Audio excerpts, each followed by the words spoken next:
Assalamualaikum warahmatullahi wabarakatuh. Salam sejahtera buat kita semua. Anak-anakku sekalian, bagaimana kabar kalian hari ini?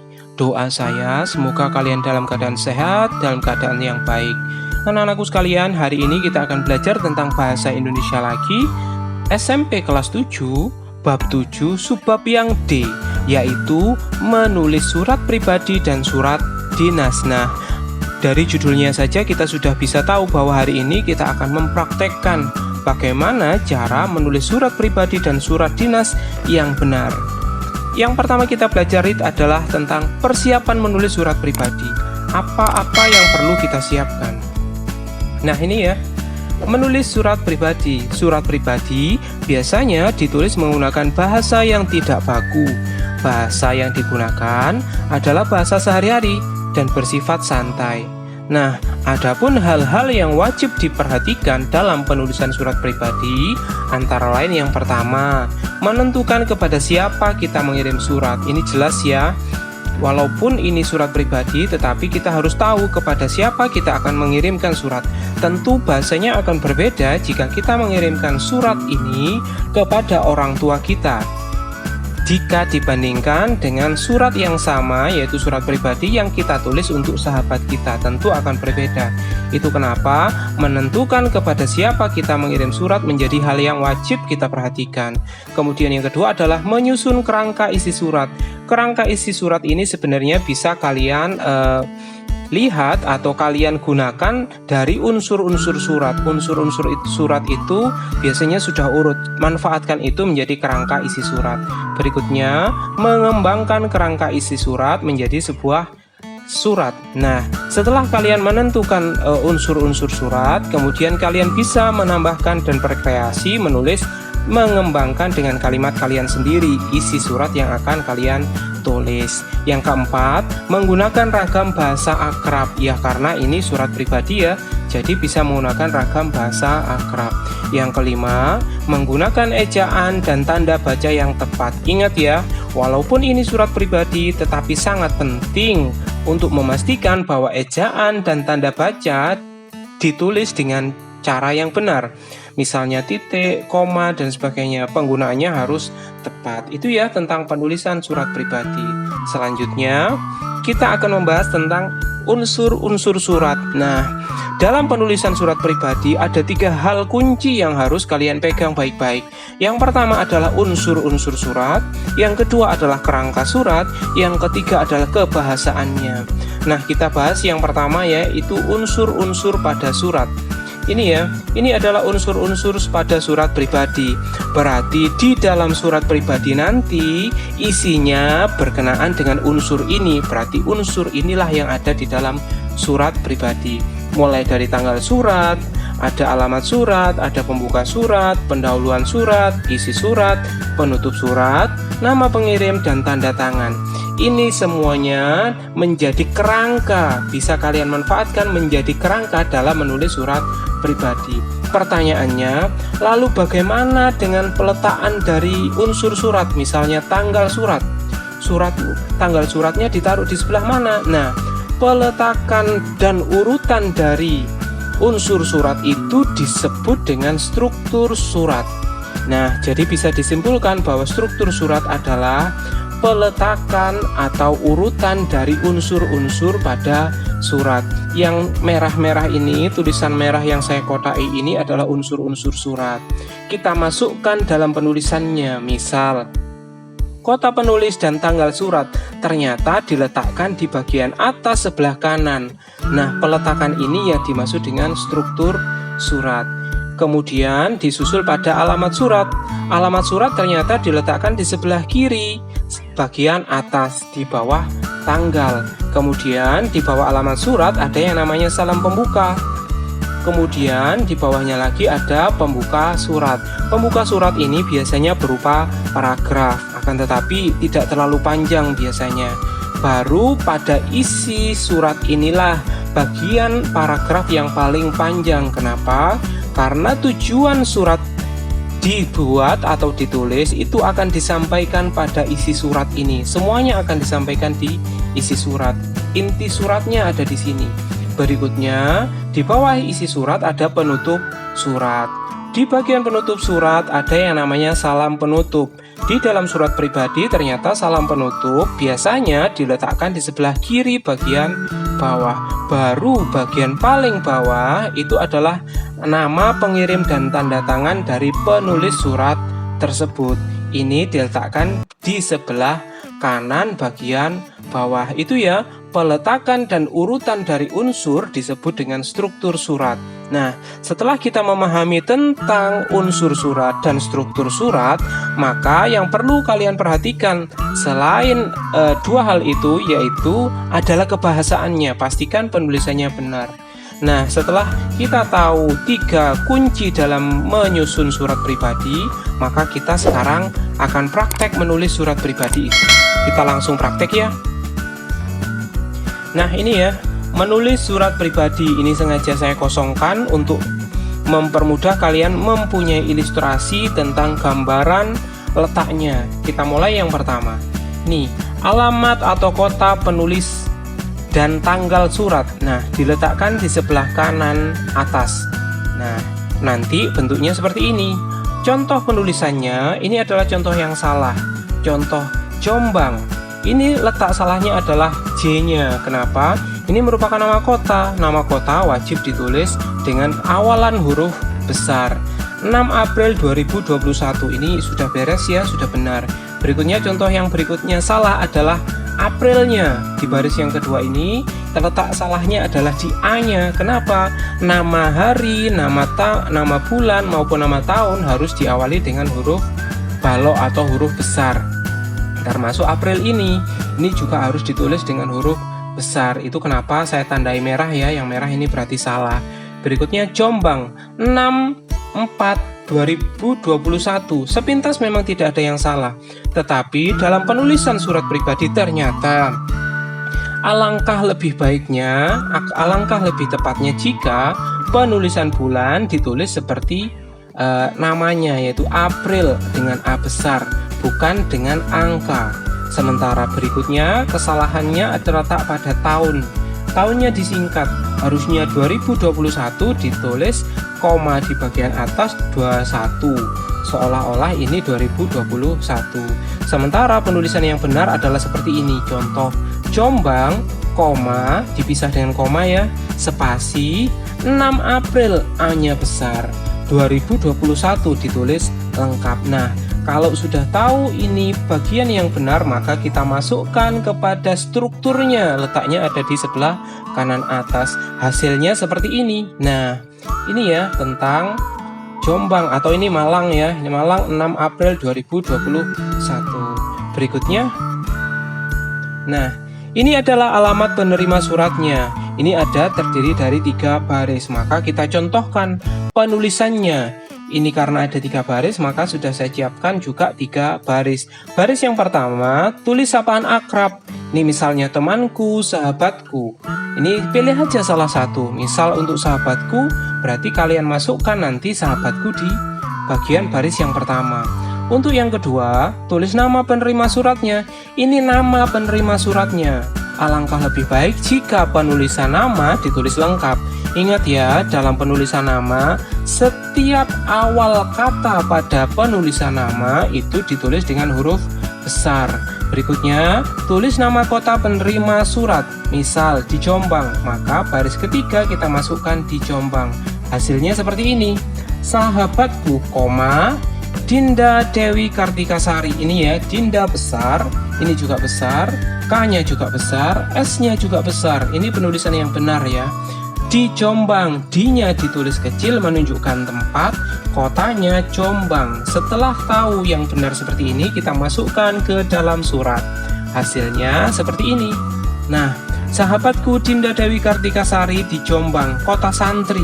Ini adalah julukan dari kota. Bisa kalian tambahkan sebagai bentuk variasi. Misalnya Surabaya, kota pahlawan, Jogja, kota pelajar, dan sebagainya. Berikutnya, setelah kita belajar tentang alamat penerima surat, maka berikutnya kita akan belajar tentang salam pembuka atau sapaan. Letaknya ada di sini. Biasanya penulisannya ada banyak sekali contoh yang sudah saya sediakan. Yang pertama misalnya Assalamualaikum, koma, atau salam persahabatan, salam kangen, salam manis, salam manja, kakakku yang baik, hai saudaraku, dan sebagainya. Ini adalah contoh-contoh penulisan untuk salam pembuka. Ini tergantung untuk siapa kalian menulis surat ini. Nah, berikutnya saya contohkan, saya ambil yang salam persahabatan, saya masukkan ke dalam surat. Hasilnya seperti ini, salam persahabatan. Berikutnya kita akan belajar tentang pembuka surat. Ini adalah berupa paragraf ya. Penulisannya biasanya seperti ini. Biasanya penulisan pada pembuka surat berisi beberapa pertanyaan tentang apa kabarmu, bagaimana kabarmu, bagaimana keadaanmu, bagaimana kondisimu, dan sebagainya. Kemudian bisa kalian tambahkan dengan kreasi menggunakan kalimat kalian sendiri. Ini sudah saya buatkan contoh, hasilnya seperti ini. Hai, apa kabar? Bagaimana keadaanmu, Din? Sehat dan bahagia bukan? Apakah kamu masih hobi menanam bunga? Aku ingin sekali bertemu denganmu loh, Din. Kamu pasti tambah cantik ya? Atau mungkin bertambah gemuk? Bercanda ya? Nah, ini adalah contoh pembuka surat. Setelah pembuka surat, bagian bawahnya kita akan belajar tentang isi surat atau inti suratnya ada di sini. Lalu bagaimana cara menyusun inti surat? Biasanya berisi hal yang ingin disampaikan atau diinformasikan kepada penulis, kepada penerima surat. Hal yang perlu diperhatikan antara lain adalah kepada siapa surat ditulis. Ini berpengaruh pada ragam bahasa yang disampaikan. Yang kedua, menyampaikan semua tujuan surat pada bagian isi surat ini. Ini sudah saya buatkan contoh ya. Nah, ini ya, Dinda sahabatku yang baik hati, semenjak kita bertemu saat lebaran tahun lalu, kita sudah tidak bertemu lagi. Dinda, bagaimana rasanya sekolah sambil mondok di Tebu Ireng? Pasti kamu sekarang jadi makin pintar mengaji ya. Pasti banyak teman baru yang berasal dari berbagai kota ya. Semoga mereka bersikap baik denganmu ya. Alhamdulillah, aku di sekolah ini juga banyak teman. Kebanyakan teman SD kita dahulu juga bersekolah, jadi satu denganku di sini. Jadi lebih mudah buatku menyesuaikan diri. Nah, ini adalah contoh dari isi surat. Berikutnya kita akan belajar tentang penutup surat. Penutup surat, penulisannya biasanya berisi pesan perpisahan, doa, dan juga harapan. Misal, ini saya berikan contoh beberapa ya, bisa kalian pakai salah satunya. Misalnya, sekian dulu kabar dariku. Aku tunggu surat balasanmu. Semoga kita segera bertemu lagi. Sampai bertemu lagi. Cukup sekian kabar dariku dan sebagainya. Setelah kalimat ini bisa kalian tambahkan dengan kreasi menggunakan kalimat kalian sendiri.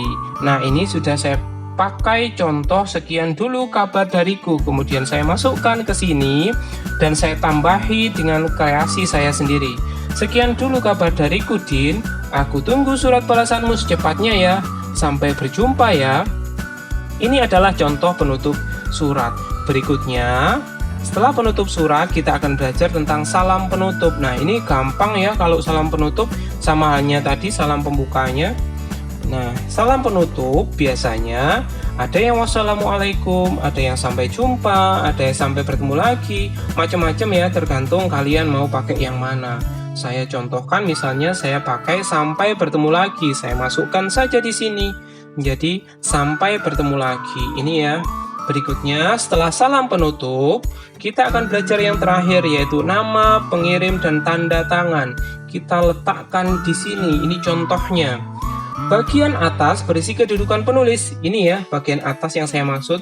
Sahabatku atau sahabatmu, temanmu, sepupu, adindamu, kakandamu, dan seterusnya. Ini tergantung kalian menulis surat untuk siapa ya. Ini kita sebagai apa? Sepupunya, sahabatnya, atau apa? Kita letakkan di sini. Kemudian bagian bawah berisi tentang nama pengirim, nama penulisnya ditaruh di bagian bawah. Nah, saya ambil contoh sahabatmu, maka saya letakkan di sini sahabatmu dilengkapi dengan nama pengirimnya. Contoh sahabatmu, tanda tangan Keila Destia Meka. Ini adalah penulis suratnya. Nah, anak-anakku sekalian, itu adalah nama pengirim dan tanda tangan. Nah, setelah kita menulis surat sampai selesai bagian bawah ini, maka kita cek apakah sudah memenuhi unsur-unsur surat pribadi. Pasti sudah ya, karena kita tadi pakai kerangka unsur-unsur surat pribadi. Berikutnya, apakah strukturnya sudah sesuai? Tentu kita sudah menyusun secara urut dan sesuai struktur surat pribadi. Maka berikutnya adalah penulisan bahasa surat pribadi. Apakah sudah sesuai penulisan bahasa surat pribadinya? Kalau sudah sesuai, maka bisa dipastikan praktek untuk menulis surat pribadi kita sudah selesai. Nah, itu tadi tentang menulis surat pribadi ya. Sekarang kita masuk pada materi berikutnya, persiapan menulis surat dinas. Sama halnya dengan surat pribadi, surat dinas mengharuskan beberapa syarat dan kaidah, antara lain menggunakan bahasa baku dan sesuai dengan unsur-unsur yang telah ditentukan. Surat dinas dapat berbentuk permohonan, surat tugas, perizinan, pemberitahuan, dan undangan. Adapun hal yang wajib diperhatikan dalam menulis surat dinas antara lain, yang pertama, menentukan kepala surat sesuai dengan instansi dan lembaganya. Yang kedua, menentukan tanggal pembuatan, nomor surat, perihal, dan alamat tujuan surat. Ini berkenaan, nomor 2 ini berkenaan dengan unsur-unsur ya.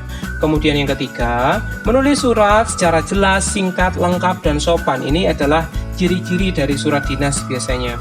Yang keempat, mencantumkan identitas lengkap pengirim suratnya di bagian bawah. Yang kelima, menggunakan ragam bahasa baku. Yang keenam, menggunakan ejaan dan tanda baca yang tepat. Nah, itu tentang penulisan surat dinas ya. Yang berikutnya adalah unsur-unsur pada surat dinas. Ini ya pembedanya. Unsur-unsur pada surat dinas ada ya kop surat, nomor surat, perihal surat, sampai dengan nama pengirim surat. Semua unsur ini harus masuk pada surat dinas. Pastikan semua unsur ini masuk pada surat dinas. Lalu susunan dari misalnya letak kop surat, letaknya ada di mana? Itu berarti sudah masuk pada ranah struktur. Maka setelah memahami unsur-unsur pada surat dinas, kita langsung loncat pada strukturnya. Ini adalah struktur surat dinas. Yang tanda merah dikotai, tulisan-tulisan yang berkotak merah ini adalah unsur surat.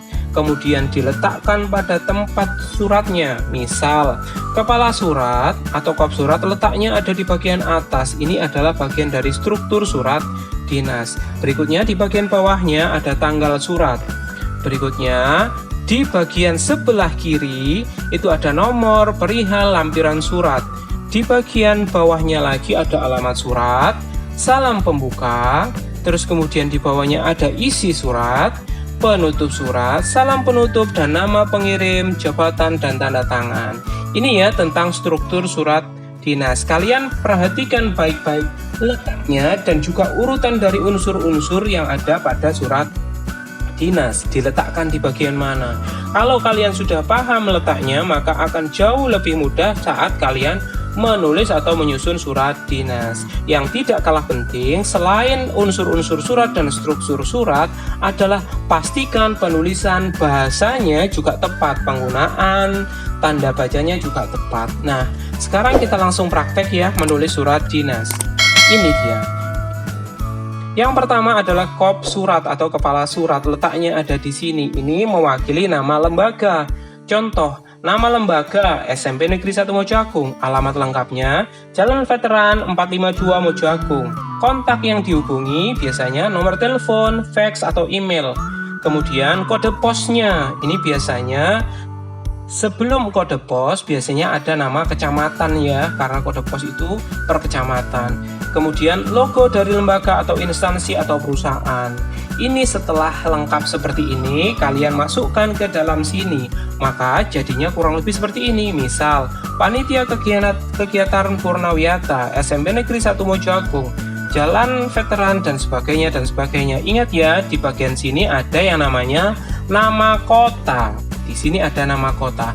Kenapa saya sebutkan ada nama kota? Karena ini akan berpengaruh pada berikutnya, yaitu tanggal surat. Pada penulisan tanggal surat di surat dinas, jika pada kopnya sudah disebutkan nama kota, maka pada tanggal surat tidak perlu ditulis lagi nama kotanya, akan tetapi langsung ditulis tanggalnya. Ini contoh penulisannya ya. Jika alamat kota sudah ditulis pada kop, maka cukup ditulis seperti ini, 23 Maret 2021. Akan tetapi jika kopnya tidak menulis nama kotanya di sini tidak ada nama kota, maka contoh penulisan tanggalnya menjadi seperti ini. Jombang, 23 Maret, M-nya besar, 2021. Karena kop ini sudah ada nama kota, maka kita pakai yang tanpa kota. Ini ya, kita langsung masukkan ke sini. Nah, hasilnya seperti ini. 23 Maret 2021. Berikutnya setelah tanggal adalah tentang nomor surat. Nah, ini adalah penulisan surat ya, penulisan nomor surat. Ini biasanya di bagian paling belakang adalah tahun pembuatan suratnya. Kalau di bagian tengah ini biasanya kode unit kerja. Ini tergantung masing-masing lembaga ya sebenarnya. Kebetulan ini saya contohkan di SMP Negeri 1 Mojoagung. Ini adalah nomornya. Ini nomor urut surat dikeluarkan, letak nomor urutnya di sini. Sementara yang paling depan ini adalah kode perihal surat. Misal ini tentang hubungan masyarakat di luar, maka menggunakan kode seperti ini. Misal untuk kesiswaan, misalnya untuk menyurati orang tua, untuk mengundang wali murid dan sebagainya, menggunakan kode ini. Akan berbeda hanya saat surat itu ditujukan antar lembaga, misalnya bisa jadi kode di bagian depan ini berbeda. Itu ya, ini kita masukkan ke sini. Kemudian setelah nomor surat, kita akan belajar tentang perihal surat. Penulisannya ini sering salah ya, perihal permohonan desinfektan titik. Kesalahan yang pertama ini adalah titik, karena perihal tidak diakhiri dengan titik. Kemudian kesalahan yang kedua adalah permohonan desinfektan, D-nya ini yang besar, karena harusnya cukup bagian awal saja pada kata permohonan yang mempunyai huruf besar, ini kecil desinfektannya. Apalagi yang ketiga ini ditulis semuanya besar, ini jelas salah. Maka penulisan yang benar adalah perihal titik 2, permohonan P-nya besar, desinfektan kecil. Setelah benar kita masukkan ke sini. Nah, itu adalah perihal surat. Berikutnya kita akan belajar tentang lampiran surat. Ini adalah penulisan lampiran surat. Sering kali salah, misalnya lampiran 1 eksemplar. Nah, penulisan 1 ini yang salah karena harusnya ditulis dengan bukan angka ya, tetapi huruf. Ini contoh sebenarnya yang benar, 1 eksemplar. Akan tetapi ini ada kesalahan di bagian lampiran. Kenapa? Penulisan lampiran jika disingkat harus disertai dengan titik seperti ini. Lampiran titik ini boleh disingkat lampirannya, lam titik, tapi ditambahi titik sebelum titik 2. Sementara ini ya, sementara penulisan yang benar ini lampiran 1 eksemplar, ditulis 1, S-nya besar karena huruf pertama. Nah, akan tetapi jika tidak ada lampiran seperti apa, maka ditulis saja lampiran titik 2 di strip, kayak tanda minus ya, tanda kurang. Nah, ini yang benar, karena kita tidak ada lampiran, kita masukkan seperti ini, tidak ada lampiran. Itu contoh penulisan lampiran. Berikutnya adalah ini ya, contoh yang benar. Berikutnya adalah alamat surat. Penulisan alamat surat seringkali salah. Misal, kepada Bapak Kepala PMI Kabupaten Jombang, ini letak bapaknya yang salah. Harusnya tanpa kata bapak, tambahan kata bapak, ibu, saudara, kepala PMI dan sebagainya. Sebutan bapak, ibu, kepala untuk menyertai jabatan itu tidak diperlukan. Berarti ini salah ya, yang merah. Kepada, ini letaknya salahnya ada di jalan. Jalannya disingkat titik, dan Gunung Sari ini karena ini nama jalan harusnya G-nya besar, S-nya juga besar. Maka yang benar seperti ini, kepada Kepala PMI Kabupaten Jombang, Jalan Gunung Sari, ini G-nya besar, S-nya besar. Nah, setelah ini kita masukkan ke sini. Nah, seperti ini ya. Kepada Jalan Kepala PMI Kabupaten Jombang, Jalan Gunung Sari 7 Jombang. Nah, berikutnya setelah alamat surat adalah salam pembuka. Penulisan salam pembuka ada Assalamualaikum, dengan hormat, salam pembuka, dan seterusnya. Berikutnya kita pilih salah satu dengan hormat, kita masukkan saja di sini dengan hormat. Itu ya. Berikutnya tentang isi surat. Nah, perbedaannya dengan surat pribadi, isi surat pada surat dinas biasanya sangat singkat. Isi surat terletak di tengah dan berisi tentang penjelasan maksud dan tujuan dari sebuah surat. Umumnya berisi informasi sebagai berikut. Ini setidaknya biasanya seperti ini, ada hari dan tanggal, waktu, acara, atau tempat. biasanya ada tanda-tanda seperti ini kemudian diisi. Nah, contohnya seperti ini ya. Ini sudah saya kasih contoh dengan hormat. Terkait pandemi COVID-19, kami berencana melakukan desinfektan di lingkungan SMP Negeri 1 Mojoagung. Untuk memperlancar kegiatan tersebut, kami memohon bantuan kepada PMI Kabupaten Jombang.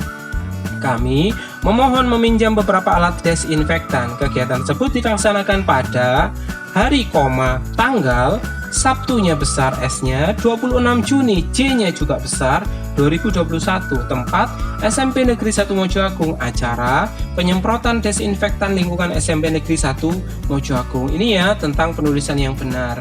Berikutnya, setelah isi surat, ini adalah penutup surat. Penutup surat ini adalah contoh. Ini sudah saya siapkan, tinggal kalian pilih saja, kalian milih yang mana. Kebetulan saya pilih yang ini ya. Atas perhatian dan terkabulnya permohonan ini, kami sampaikan terima kasih, titik, diakhiri dengan titik ya. Ini kemudian kita masukkan ke sini, hasilnya seperti ini. Ini ya tentang penutup surat. Berikutnya adalah salam penutup. Salam penutup ini juga gampang sekali, sama halnya dengan di depan tadi. Coba contoh penulisannya misalnya wassalamualaikum, hormat kami, salam hormat, salam takzim dan sebagainya. Ini saya ambil salam ini hormat kami, saya masukkan ke sini hormat kami. Ini contoh dari salam penutup. Berikutnya atau yang terakhir ini adalah nama pengirim jabatan dan tanda tangan. Ini ya contoh penulisan. Ini penulisan yang salah. Kepala sekolah, Muhammad Soki, SPD. Ini letak salahnya ada di kurungnya, juga garis bawahnya. Nama orang atau pejabat yang menulis ini tidak disertai dengan kurung atau garis bawah. Terus, jadi yang benar seperti ini, kepala sekolah, Muhammad Soki, SPD. Seperti ini ya, tanpa tanpa kurung dan juga tanpa garis bawah. Sementara ini atas nama kepala sekolah maksudnya benar, tapi penulisan AN-nya yang salah. Yang sebenarnya harusnya ditulis A.N. kepala sekolah. Sementara nama pejabatnya Muhammad Soki, kesalahannya adalah ini ditulis kapital semua atau huruf besar semua. Yang benar adalah setiap awal kata dari nama saja yang mempunyai huruf kapital. Misal Muhammad Soki, M-nya besar, S-nya besar. Itu ya, setelah kita tahu, kita masukkan saja ke sini. Hasilnya seperti ini. Ini saya pakai yang ini ya. Tinggal masukkan saja kepala sekolah Muhammad Soki SPD, pembina NIP. Pembina NIP ini hanya tambahan jika dia mempunyai. Kalau tidak ya enggak usah, enggak apa-apa. Nah, anak-anakku sekalian, itu adalah nama pengirim jabatan dan tanda tangan.